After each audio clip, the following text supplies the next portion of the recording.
Welcome to the show, welcome to the show. Here to give you knowledge that you didn't know. Put you on some game, now you got a buzz. You are now listening to Cannabruhz. Yes, sir, we back, man. So look, this segment right here, I'm so proud of this segment right here. This whole series, you are tuned back into the Cannabruhz Podcast. Of course, I'm your host, Jarrell. Salute to my dog, Corey, out there. And we back again with, man, we gotta get you some Make Mentality merch, bro. We are back with our brother, our fellow Cannabruhz, Antoine Mordican. Man, y'all go ahead and drop some comments, drop some fire emojis, and make some noise, bro. What's going on, that family? What's going on? We trying to get back into it with our brother, man. How's everything been on your end, man? We got a lot of stuff to get into. Man, I can say everything's been well. Everything is in motion.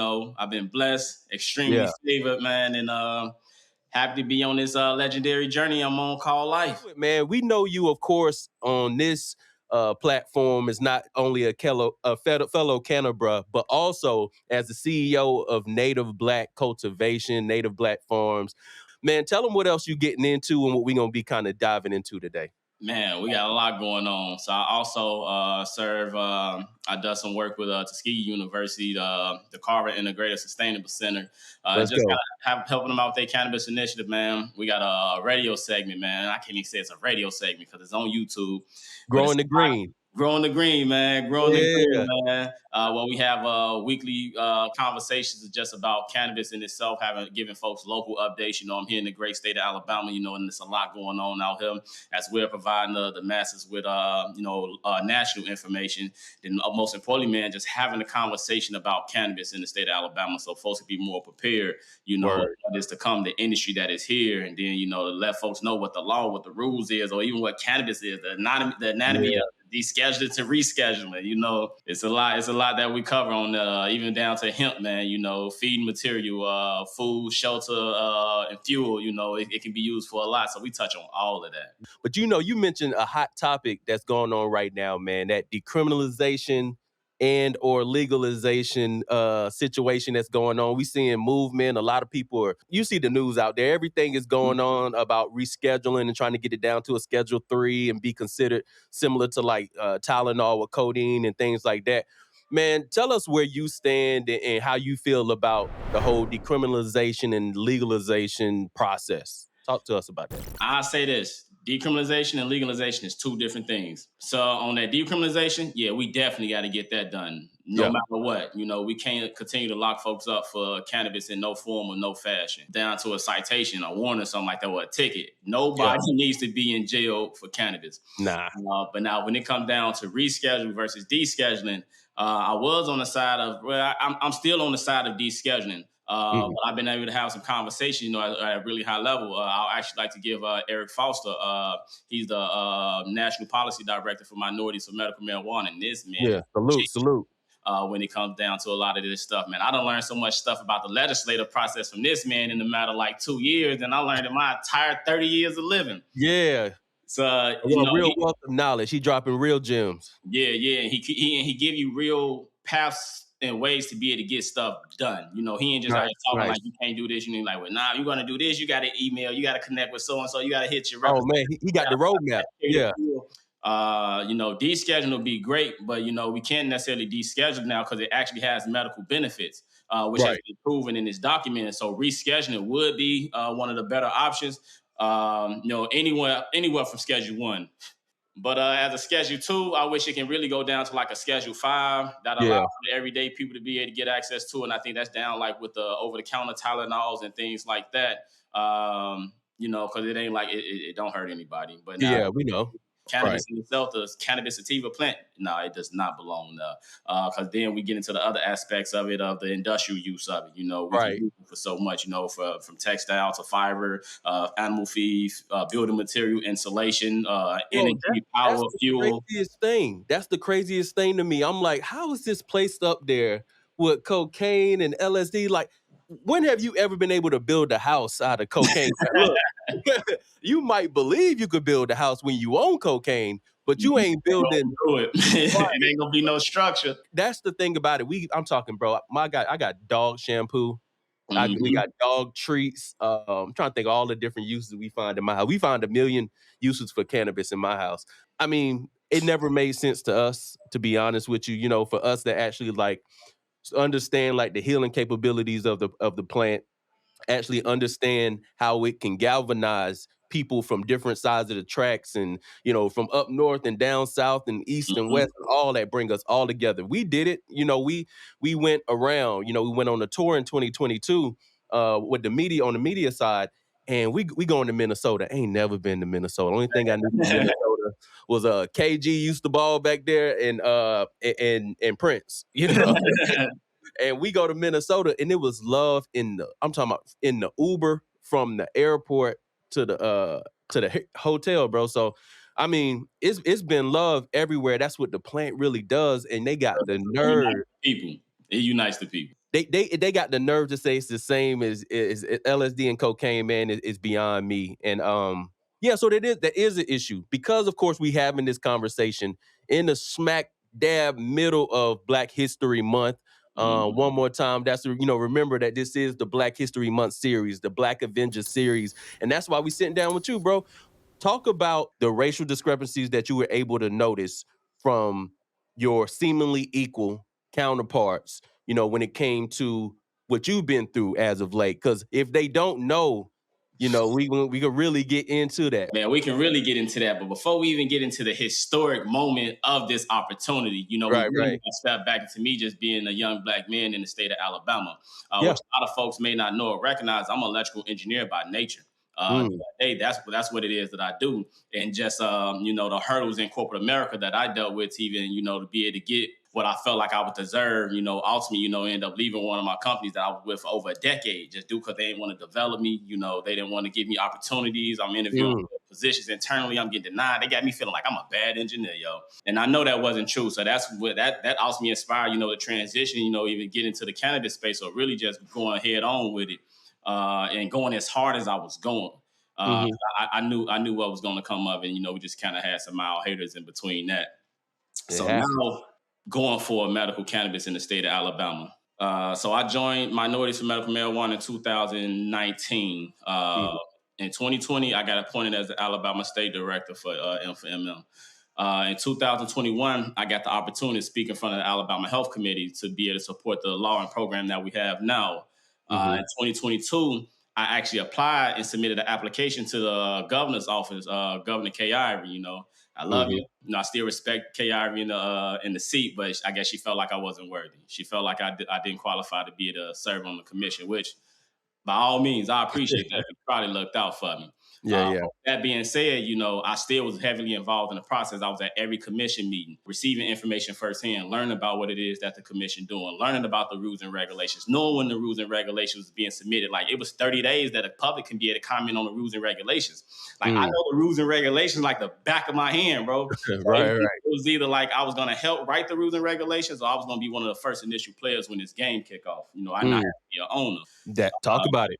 So when folks started to recognize, you know, folks was catching wind of the opportunity, and folks started to pay more attention to the market here in Alabama, you know, folks trying to recruit me, yo. And most importantly, be able to meet the requirements to be able to get into the state of Alabama, because the state of Alabama application was strict. We gonna even get more into that, because their strictness even attacked me. But if you could hold that one too, can we get into it just a little bit so people could really understand? Because I don't think around the country everything is different. We always say like there's no actual federal program, so all you have is these segmented. They say there's no real cannabis industry. Corey says that all the time. It's no real cannabis industry. It's just a bunch of cannabis industries, and so people outside of Alabama don't really understand what people in your position had to really go through. I did want to talk about that part a little bit right now.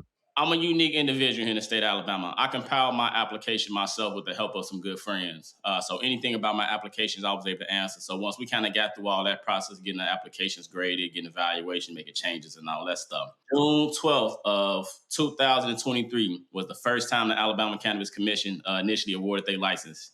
Your boy was not awarded a license. First time I was denied. That's one shot. But within like the week, they recognized some inconsistencies on how they evaluated, and tabulated the score. So they pulled the license back, and then they ended up rolling it out again for a second time. Your boy wasn't awarded a license again. This was August 10th now. So now I'm frustrated. I'm peaked. I'm like, yo, why I'm not being, given a license? And the rumor was before, even before the initial round of the license being awarded, they was pretty much saying, hey, did no black company, no minority company qualify for a cultivation license. I'm like, come on, y'all. Y'all can't do me like this, man. But I want to give a big shout out to the actual people of Alabama, because they the ones that helped me see it through and be able to get to this point. At the top, you get certain folks that's in positions of power, but that's when they unconscious biases kick in, and they see a gentleman like myself, like, oh, he don't know what he's doing. He don't need to be XYZ, whatever they felt. So August 10th, I learned that I had a residency deficiency issue. So look, my team is 100% Alabama owned and operated. Okay. The legislation states that 51% majority or more of the ownership of the company has to be Alabama residents for at least 15 consecutive years. Yep. So myself having a majority stake and only have 14 years of consecutive residency. Mm-hmm. So my other co-owners had the remaining year, let's say. So as a collective, we showed over 30 years of consecutive residency. And I got dinged on a technicality. And the funny thing about that, they never really told me that was my problem. I told them what the problem was, and I brought them a solution. They never told me what my problem was. Wait. They never actually said the reason you didn't pass through, or you weren't awarded this, was because of the residency issue. You had to find out? Yeah, I had to find out, and I ended up communicating that to them. And this is after the second round. They actually did end up sending me a letter of deficiency, pretty much stating that. But this was after the fact. I done already told them that, because I'm like, I'm talking with my team, talking with my counsel and everything, and you can look at that part of the legislation two different ways. And it depends on which side you want to lay on. I'm like, well, I went that way. It got to be this way. And I just got, people that's looking out for me. They're like, man, we don't know. So I'm like, well, shit, this is what it got to be. So they ultimately did end up telling me, but I had to tell them first, like, I think this might be the problem. Can y'all, like, man, I'm emailing after I was not awarded a license. Like, their communication was poor to the applicants to really let them know why they was denied. And I'm just like, what's the deal? So like, I still got stuff I got going on. I still got stuff I got to do. Even in the midst of that, I just had like a house fire stuff. Like, man, life was chaotic. 2023 was a crazy year. And then they just not communicating, of course, lawsuits and everything getting piled up. So we end up getting an opportunity to rectify that pass or fail deficiency. They put a special procedure in place to allow applicants to be able to rectify their pass or fail deficiencies, and gave each applicant the opportunity to be able to make a public presentation in front of the Alabama Medical Cannabis Commission. Wow. Because that wasn't really in place, and it was. It was always in place for you to be able to do the presentation in front of. Yes, and that's the moment I've been waiting for. I knew, I'm like, man, they asked for me to get up here and talk in front of these people, because this is something I'm passionate about. This is something that I do. I am the owner. I ain't responding to nobody. I already been out here doing the work. I've been in this process in this program since, before these folks was even appointed to their seats. Come on, you better tell them. So it's like, I'm here to work with you. I ain't here to work against you. Right.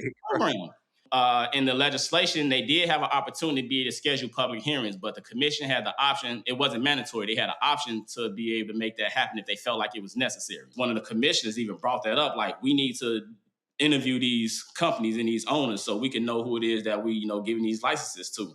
And then at the same time, they didn't feel 100% confident in the scores that they was getting from the University of South Alabama. There was the evaluators of the applications. They didn't feel confident, voting for applicants not really able to do, they due diligence on everything, because they got ultimate power. Regardless of what the application says or the evaluation scores come back as, the commission can ultimately say, no, I'm going to vote for so-and-so. That ended up not happening, but then later on in the process, after the whole debacle, so November 27th of 2023, that's when I was able to present in front of the Alabama Medical Cannabis Commission. I was the very first presentation that commission saw out of the entire program. Hey, bro, real talk. Now, you just sitting here with me right now. How nervous were you at that moment? I was ready, bro. Man, we're gonna have to put the link to the presentation, because it's on YouTube right now. Let's link it. We're gonna link it, man. Y'all check the description right now. Check the description. Yeah, it's on YouTube right now, man. I had to give a 20-minute presentation in front of the commission on on my pass or fail deficiency and pretty much why I should be awarded a license and, you know, why they should give me the license. Man felt like he had to have a law degree at that point. I might as well. I Um, might as well, but man, we did great, man. I had a lot of support out there in that room. Like, man, that was really that week. That was a Monday. I had to get that presentation. That entire week was historic in itself. But man, to really have that opportunity, and at this point, it's a public presentation. Anybody around the world can watch this, you know. And Alabama already got a lot of eyes on them now at this point because they done already butchered, you know, the awards of the license twice. and everybody's aware. Like we were paying attention. I saw it multiple ways. We saw it through you. And then we realized, Leafwire was talking about this. And then MJ Biz Daily was talking about it. You get what I'm saying? So everything, marijuana moment, everybody was talking about it. The industry knew, and the industry knew of me, you know, when it came down to this. And I've been kind of doing it for the longest. So, you know, when you start getting like, all right, why they ain't giving Torn his license, you know? Because anybody that thought about cannabis in the state of Alabama, if you of the industry and of the cloth and the culture, you know of me, especially if you're thinking about Alabama. If you don't, you know, if you ask somebody else, and be like, man, you may need to connect with Antoine Mordican because that's the guy.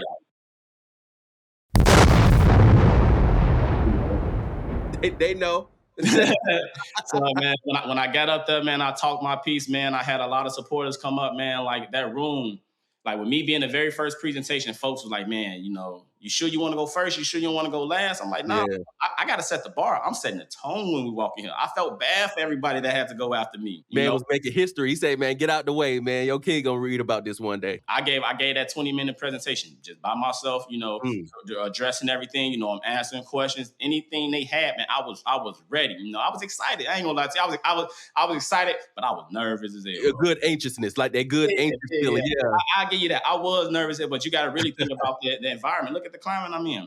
I'm in the Alabama state capitol, state house. You feel me? Giving a presentation on why I should be given a license for medical cannabis in the state of Alabama. One generation up couldn't even have the opportunity to make that happen. You know what I'm saying? We're not that far removed, bro. We talk about this all the time. Like, I don't know why everybody just live in these fantasy lands, like, while you still physically live here. It's crazy. We ain't that far removed. Yeah, we ain't.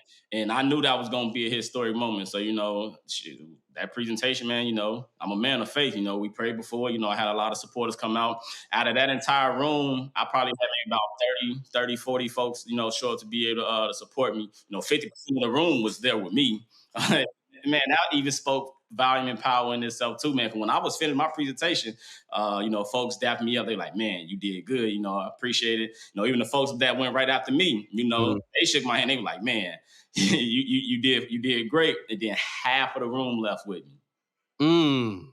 Half of the room got up and left with me. Where you take them, Moses? Hey, man, we went outside, celebrated, took a couple pictures, you know, gave love, you know, thank everybody for coming out because people travel from far and wide. You know, I had folks from all over Alabama come and show up. I had some folks come in from Georgia that showed up, you know, and then it wasn't just like, you know, black folks. Like my network is very diverse. You know, I got, you know, old white men, I got young white men, I got old white ladies, I got young white ladies, I got young black men, old black men, you know, and everybody's showing up for the cause because they understand and they support me.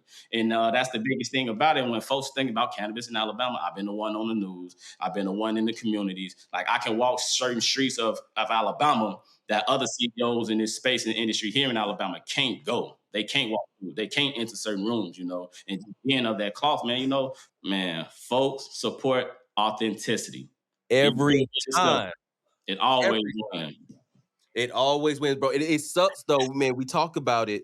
And man, we go back and forth with, you know, me and Corey and stuff like that all the time on, man, doing the right thing and being solid and all this kind of stuff like that. Because when you could easily just turn this way and do what you know is not, it ain't holy, it ain't part of the plan, you know, it ain't organic, it ain't genuine, it ain't authentic.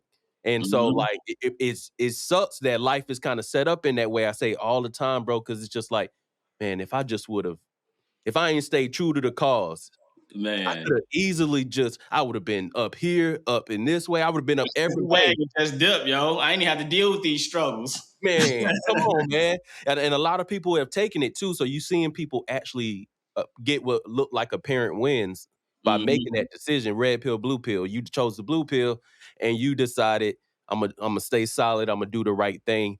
But God was blessing now. And I'll even share this, for a lot of people, you never know a certain situation, how you react until you in that situation. So, myself as an engineer, I do pretty good, I'm comfortable living as an engineer, electrical engineer. It's always a need for me. But when I was standing up my business, I already got people coming to me that wanted me to be a part of their process. They want me to be a part of their application, give me a fraction percentage equity, give me like a 300,000, salary, made up executive position, looking real sweet. And I ain't got to do no work. I just got to, be a part of what they got going on and, allow for them to utilize my likeness for Alabama. And then now on the flip side of that, it's a smart play if you into that kind of thing. It's a smart play. Man, it's all about what your purpose for, what you doing it for. And that's why I ask people all the time when they get into cannabis, man, and I'm just trying to, what you doing it for? Like, what's your real why? Yeah. If you out here doing it for the money, man, you might as well just go out here and sell your soul, because that's all you're going to do. Yeah. That's all you're going to do. So I had another situation when I'm trying to raise money. Capital is still very hard to get into in the cannabis industry, even with myself in the emerging market, with me even having my license. I've been self-funded all the way up until the point that I got my license. I ain't take a dollar from nobody. Mm-hmm. But when I got my license, my initial investor, he ended up backing out because it was contingent on actually being awarded my license. But the cannabis industry changed, his situation changed. So you can't come through. All right, cool, man, it's straight. So I ended up having to continue to self-fund, but I got some small investors come on at least to kind of keep me going. When I was actually going through the process to actually get my license, man, y'all don't know, man. You never know. Some folks be like, man, somebody offered me $1 million, I'm gone. Yeah. Offered me $2 million, I'm gone. Somebody offered me $3 million, man. You can have whatever you want. Man, I turned down a $5 million offer 3 times. You turned down a $5 million offer. Not once. Not first time, because let's be real. First time, nah, bro, I'm good. I stand on what I'm standing on, I'm good. Second time, you're like, bro, I'm good. Third time, like, you don't got to keep it a buck with me, Twan. Third time, you probably look over at wifey, you like, what I can do with this? Hey, come on, hear me out now, right? Man, that's a lot of pressure. It is. But you stayed solid, bro. That's a lot of pressure. What was going through your mind, real talk, as you went from 1 to 2 to 3 times being offered $5 million to basically chill? I got a vision, I got a true reason and purpose for what it is that I'm doing, I got a vision that I envision for the cannabis industry in Alabama to be. And the only way I can do that is as a true owner, and I can't give up, majority of my company to somebody else that don't really see my vision. They want to go in a different direction. They want voting power. They want all these rights to everything. And I'm like, nah, I'm trying to do this. Like I'm like everybody starts up a business to eventually sell it. Yeah. But that ain't. It's until you achieve your goal. Well, and the things that I got to get done, man, it ain't done yet. Just alone, just cannabis education in the state of Alabama. I can do that as an owner. Workforce development here in the state of Alabama. Come on. Scholarships. My goal is to create an HBCU pipeline to the cannabis industry, because you don't necessarily need to touch the plant to be in the industry. Fact. Man, the industry requires every level of profession. Listen, well, I haven't touched any, professionally have not touched any cannabis while helping the industry, bro, through accounting and taxes and bookkeeping, bro. It's so many different ways you can get in, bro. You just echoing what we've been saying, bro. Fact. But some folks don't, they don't see that. Some folks are just trying to grow cannabis so they can be able to get some money, get a return, and that's why I had to let my investors know too, like what I'm doing, you got to believe in the vision. And some folks, man, oh man, I get it, because everybody trying to make their money play, the best money play. They say, okay, cannabis is booming right now. This brother, he the wave, okay? So what I'm going to do is take this bread that I really was thinking about throwing towards something that ain't have no hope at all. I know his stuff going to move. I'm just going to throw it in there as a quick cash play. And I know it. They not really in when you say, no, I can't tell you, 5 years later, this going to be sold? I can't tell you. Yep. I need somebody that want to go to war with me, man. You got to be battle tested as well. Yeah. That's why certain folks like, man, I got a lot of deals on the table. Folks are trying to invest, even for that kind of chunk and that kind of money. I got to know you. I got to meet you. I got to know who I'm partnering up with. Just because you got money don't mean I want to be acquainted with you. That don't mean I want to be your friend. That don't mean we can be cool. I do got to really have that real conversation side tab about what is it that you feel is buried deep, and I would say down to you. This is a spirit conversation because Mhm. the average person, the flesh is too weak on, like I said, the first offer. And not they'll take money from whoever because they've had it rough, or because we all got excuses, bro. And this Black History Month, so I'm talking to my young Black brothers and sisters out there that's like, man, I came up rough, I had it rough. Listen, bro, we all got the Yeah, story. I did too. We all got the story, it's some version of and I ain't saying, black in, stories are unique in themselves, but let's be real. We all got an excuse for why we could do wrong. So Mhm. what is it that you believe is just buried deep in you that allows you to stand 10 toes down, to stand solid? And where does that come from? It's easy, bro. The Lord. He brought me all the way here even to get to this point. And as a young Black man from the west side of Chicago, growing up in poverty, to make it out of the west side of Chicago, to be able to get to college at Alabama A&M, to get an Man, electrical engineering degree, he done ushered and kept me protected through a lot of journeys, a lot of fights, a lot of battles, just even get to this point. And now that I'm at this level, even at the level that I'm talking at a political level, like, I recognize how political this game is. I'm in a room that's predominantly, that's white folks in it. So, yep. he prepared me, he protected me from a lot of stuff, So every move I make, I know he got me. I know he got me. I know he got me. Even, me and my wife was having this conversation last week, man. Just, I was stressing, man, I had the $5 million on the table and I needed money. Bro, and that's the thing, but that's how God tests, though. If you need it, if you had already had it, it may not have even came, right? But because Mhm. you needed it, and it's always that same day, the same day that you get a call about, we need this much more money from you, it's gonna cost this much, blah blah blah. Mhm. You're gonna get the same on that same day. I promise you, every time. That's just the duality, the balance of life is like that. On that same day, you're gonna get a call with the possible solution. You Mhm. know what I'm saying? And then God, and then we all just sit back and watch. What is he gonna do? That's a spiritual battle, brother. What you gonna do? Are you gonna cut yourself short, for the game, so you can be able to fulfill your dreams and your goals as you say you want to do? Or you gonna continue to take the tough route, and still ride on the Lord, that He gonna always provide. He gonna always Yeah, make a way for you. And come that's on. what I tell folks, is like, make it, you decide. That's why I can't make a deal with everybody. I gotta make sure I ain't making a deal with the devil. Because I know he out here. He been attacking me a lot. You feel me? I had a whole Man. house fire. I had a whole house fire last year. Uh, Yeah. we had to move out, displace my family and everything, and that's on top of being denied a license twice, and then even having a failed raid attempt at my farm, talking about I got an illegal medical cannabis operation going on, and Mm. still have faith and push through all of that while still dealing with the finances of everything. Come on, dog, I can't do this alone. It got to be a higher power. Man, and I'm glad you said that too, because if you have like real faith in God, then you understand you can't even have that faith if you don't believe that evil exists. Like if you think that it's all really good out here, and that's a real struggle that many like Christians or people that give their life over to Christ.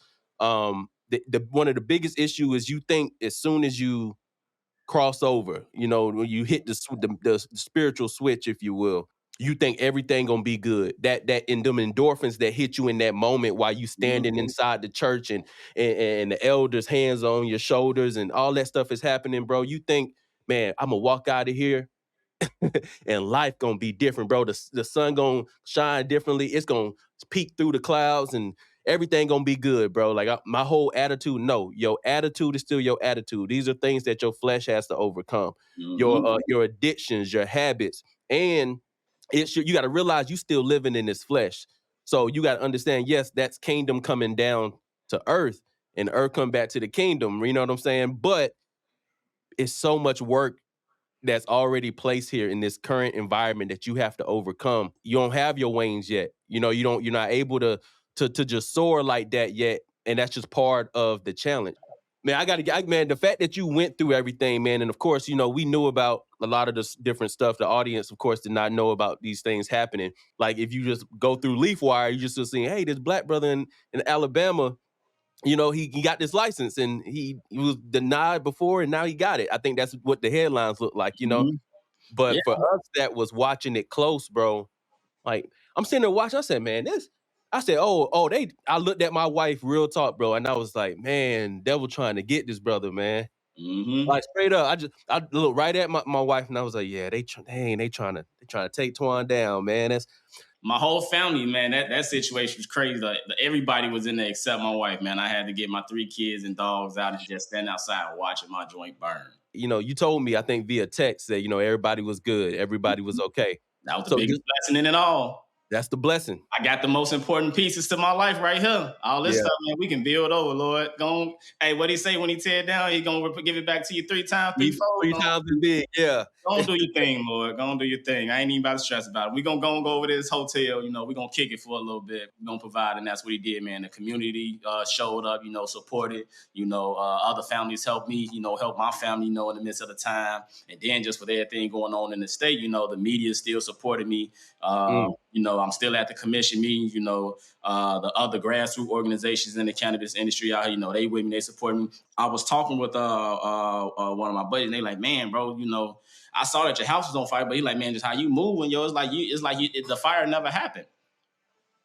I'm like, I can't dwell on that. I can't spend time on that. Man, life still got to go. And my mission, what I'm trying to execute is it's in arm's reach. Arm's reach. I can't get distracted. I can't let the devil knock me off my square. And that's why I felt like the raid attempt was. I'm happy I wasn't growing hemp last year. Let me say that. Mm-hmm. I actually had my traditional farm growing. We was in there growing tomatoes, okras. Come on, yeah. Man. I didn't know that. I thought it was simply, hey, man, everything legal. Here's all the paperwork. You weren't even. They wouldn't know the difference. If they would have walked in, and I would have had hemp plants growing, and my hemp plants looked like, cannabis you plants. Would have been fighting from behind bars. Yeah. I would have had to put all my resources in there fighting for my freedom, distracting me from going for my license. Now I can't even no longer play in that game because now the money, like I said, I've been self-funded. The money, our license fee was $40,000. That $40,000 that I had just sitting there waiting for me to finally get my license, I would have had to reallocate it. Now I got to exhaust my resources that I had prepared for this to be able to fight for my freedom. And I'm happy. I'm happy the Lord protected me in that moment. Amen. He kept that away from me because, man, that would have completely derailed me. And that's why I was telling him, I'm like, man, I ain't really tripping about it because it was really a failed distraction attempt. Didn't work. It didn't work. It didn't work, man. The Lord protected me. He protected me in all the situations. So it's like going through that early, in the midst of all the chaos. It's like, man, and then to be finally get on the other side of that, like, man, who else? I as a man, as an individual, as a human being, I know I can't do that. Even down to actually getting awarded my license, because even I can talk all I want to talk. You feel me? But the Holy Spirit got to touch them folks. Yeah. These people hard that they were like, you know what, Antoine's a good guy. Let's go ahead and give him the license. And I did end up getting the license. I had one person vote against me. But ultimately, the whole entire commission gave me their vote. And, that spoke volume to, how they supported me. They've been seeing me along this journey. When the commission even shared some extra words for me about, how they respect, me just as an individual, and thought I would be a solid representation for the state of Alabama. So people already knew, I just, my enemy was just a little different. Yeah. No, man. But it is what it is, man. And that also had to be a sign for you, too, that as everything started to get, towards the end of that journey, the licensing journey, for everything to start seemingly, going crazy and at a more frequent rate, a man of faith already knows what that is. Oh, we close. You know what I mean? All right, man of faith. That breakthrough is coming, yo. Keep punching, man. You're going to finally get through that wall. Yeah, and you're going to feel it every time. I mean, I personally went through stuff at the end of last year that was just like, man, I can tell something's about to happen. I was like, this is all the calm before the storm. You like, man, no, man. I'm 33 at this point, man, and I'm like, I lived enough life to know the patterns. I don't understand everything, and we still learn and read the word and stuff like that to learn more about what it is that God is.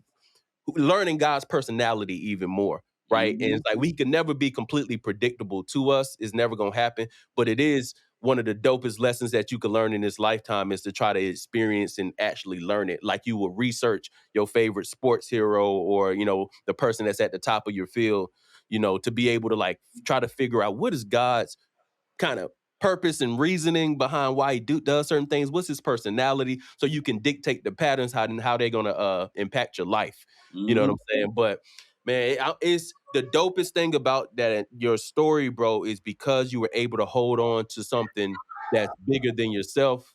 And that's just, of course, this is our opinions based on the faith that we have, but everybody connects with that thing that's at their center, bro, that truly gives them balance when everything is shaky at the surface. So, It's man, shout out necessary. to you, bro. It's necessary, yo. It's necessary. Man, you really are inspiration, bro. They gonna see it when they see it, and when they hear it, they gonna be thankful for it. So, man, y'all make sure that y'all drop some fire emojis. You know what I'm saying? Drop a tree or something like that. You know what I'm saying? Drop some nature. In fact, forget the fire emoji. Drop that some nature, just so we can know that you rock with Native Black Farms and Native Black Cultivation and Antoine Mordican, man. Y'all do that for us one time.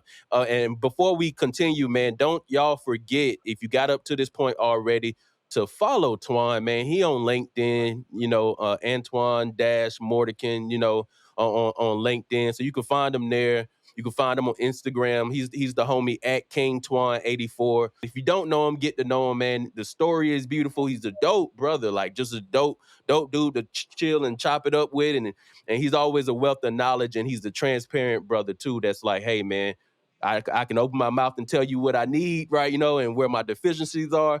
And that's real, because that's what's going to actually allow us to grow. So I appreciate you, man. Man, I appreciate it. I appreciate it, man. I appreciate the opportunity, man. It's a unique time, man. We celebrate Black History Month. Yeah. And I was just talking to one of my homies. I'm like, man, yo, I feel bad because I didn't do a good preparation for Black History Month. I normally do a whole little rollout of stuff, have posts and everything in place. And I'm like, man, I ain't really, I felt bad because I'm like, I'm slacking, but I'm looking at it, I'm like, yo, I just made, but we are Black History. Even though they try to give us a month, I'm like, yo, it's Black History all year. All year. All year, yo, we about to run it because we actively doing it. We ain't talking about, I love that we reflect on our past and our ancestors, what it is that they're doing. That month of inspiration should inspire you to make it through the other 11 months. Bro, that matter of fact, that's why like this whole Black History Month, we are focusing on the future so much. Like we get this Black History Month, and I'm glad we got y'all's attention, because that's kind of what the country has made of it. The country has made Black History Month to really be more like a celebration of Blackness. And that part is beautiful, the celebration of Blackness versus just the history, because we still doing amazing stuff out here, man. Man, Like this Black we History, still the like, first of a lot of stuff. It's crazy. that is the craziest thing. When you start saying that's the first Black man I'm like, first in 2024, bro. But hey, man, if you got to be the person that turns the tide yourself, somebody got to do it. Let them use you, man. Let them use you. What else you got going on, Twan, man? You always, at the head of the table on some stuff, man. Man, so since being awarded my license, and folks just kind of taking recognition throughout the time of my work ethic and just my leadership and the things I'm capable of doing. I already serve as the Alabama State Director for Minorities for Medical Marijuana. So we doing a lot of great things, man. I'm really excited about this year. Like the board of directors that we got this year, it's like the A team. It's like, we got tools, you feel me? We got Steph Curry, like for real, like we got a phenomenal set of people where it's so powerful. It's a lot of stuff that we can do, and we all affiliated in different ways. And then we got actual operators and stuff like that. And then, Minorities, man, that's the family there. We've been doing what we've been doing, and it's out there. It's out there at that point. But man, we got this webinar, this ceremony coming up tomorrow, where we're gonna be talking about Black entrepreneurs, just they overcome the struggles, to get into the emerging, evolving cannabis industry, in the United States. And the CEO of Minorities for Medical Marijuana, Roz McCarthy, she'll actually be hosting it. And I'm her baby that I actually got a license now, here in the state of Alabama. And just you already see what we just shared, all the struggles and the challenges. So yeah, I'm gonna be dropping some real good bits and tools, because man, I strategically prepare for this opportunity. I have to put a lot of stuff in place. Like before the license even issued, I ain't even tell you, they end up throwing the scores out for the applications. Man, we heard about it, but talk about it. That did happen though. Yeah, when I actually presented November 27 of 2023, they had actually took a vote that morning before I presented to go ahead and throw the scores out. They threw the scores out. for every applicant that submitted for medical cannabis. So now with the University of South Alabama scores being obsolete, how you going to separate yourself from everybody else now? How you going to speak to your value? Man, shout out to the people of Alabama again. Hey, man. Showed up in the public comments when that opportunity gave the public 30-day window that they can be able to comment to either support or oppose certain applicants. I got the most comments of support out of any other applicant. Come on, man. It was undeniable. What was meant for you isn't impossible. It never seems impossible. It's always easy, right to it. When it's meant for you, it's different. I got my cake now. I didn't want no crumb. I wanted my cake, and now I can divide this cake up how I see fit. You feel me? Now I can get my opportunities. Now I can give folks certain contracts. You feel me? Like I said, you ain't got to touch the plant to get in this. You can be my electrician. You can be my builder. You can be my excavator. You can be my security guy. You can be my internet guy. You can be my IT, my trimmer. You can be my landscaping. Let's do it together, though. It's important that this economic stimulation does not miss our community. And as an owner, I can make sure I prioritize making sure that, Black folks at least get an opportunity to be able to get in and something. And at that point, you get the opportunity. Your work is your work. Right. You gotta prove yourself at that point. Yeah, you gotta prove it, man. It's like Eminem said, man, you only get one shot, You do. I miss your chance to blow, you feel me? I've been setting up the opportunity, as well. I still want to continue to look good, so I want to connect with the individual that does, good work. And you got the opportunity to be able to do it for me. Now you certified in the cannabis space. There you go. Your introduction. Yo, Twan, where can somebody that's trying to, get down with the team, where can they reach you at, just for the people that's listening and watching? Man, the best way to be able to get me, man, you can visit my website, nativeblackcultivation.com. Join the mailing list. You can send me information on there. I respond directly to you via email, or somebody from my team will. And when the opportunities come about, y'all will be the first one to get the notice and the newsletters of the opportunities that come. Like right now, we're on the road to become operational. Once we actually got awarded our license December 29th, the commission gave us 60 days. 60 days to become operational. My clock is on. March 1st is my 60 days. You feel me? So it's a lot of work to be done in the midst of that. Then we starting off small with everything, but we're going to scale with the market. So as we scale and grow, we're going to need more members of our team to be able to help everything happen. So when the opportunities come about, man, I'm going to share it. Yeah, drop the email one more time for them. Man, www.nativeblackcultivation.com or info@nativeblackcultivation.com. Yep, and they can subscribe there, right? To the email. Yep, you can subscribe there. Or, fan base. Yeah. Fan base is my platform, and I got to speak about fan base because I'm actually a proud investor of fan base. And, okay, let's go. Yeah, y'all can follow me over there at King Twan 84 as well. Yeah, King Twan 84. Yeah, okay. Yeah, because I'm slowly removing myself from these other platforms. I know who I am. I know what it is that I did. I understand the quality of myself and the content that I choose to be able to produce. And folks that want to, support me, you can support me over there as well as being able to financially support over there as well too. And then ultimately, I own the platform, a piece of the platform. So yes, sir. Come on. Why not do it? And fan base, we also are on fan base. We got to make sure that we remain as active as possible with everything new that we got going on. But yeah, fan base is a really good platform, bro. Like, I know people want to go, it ain't Facebook. Yeah. Until you make it. Until time, man. Get things time, man. Rome wasn't built in a day, as they say. Shoot, my cannabis company wasn't built in a day, man. My farm wasn't built in a day. Come on, man. You feel me? You got to now, baby. We there now, man. So y'all definitely head on over to fan base. Support King Twan 84. Of course, you already know, find the Cannabruhz on there too, man. No, but we got to remember that we do really have our hands on the key in a lot of different ways. Just it's up to us to actually want to turn it. Stop being so comfortable, man, and actually look to be the change, man. You got a lot of stuff you can complain about, and some of that's warranted, but until you do something about it, your word ain't even really valid. Your complaint's not even valid until we see you made some kind of effort to try to be better for your cause. About action. Don't come talking to me about nothing. And if you come talking to me about it, I'm going to listen the first time. But next time I see you, I'm going to ask you about it. And you say the same thing as last time, bro. Don't even talk to me about it no more. Yeah, come on now. That's why I have a certain conversation with people about what I aspire to do, because that's a sense of accountability for myself. A lot of folks like, man, you shouldn't tell folks what it is you're doing. I'm like, nah, because when I come back, I'm gonna be on to the next play. You see, and they like, oh, somebody gonna run your play or do it. I'm like, they can't do what I can do, but I can still give them some inspiration or some insight. Man, and it worked.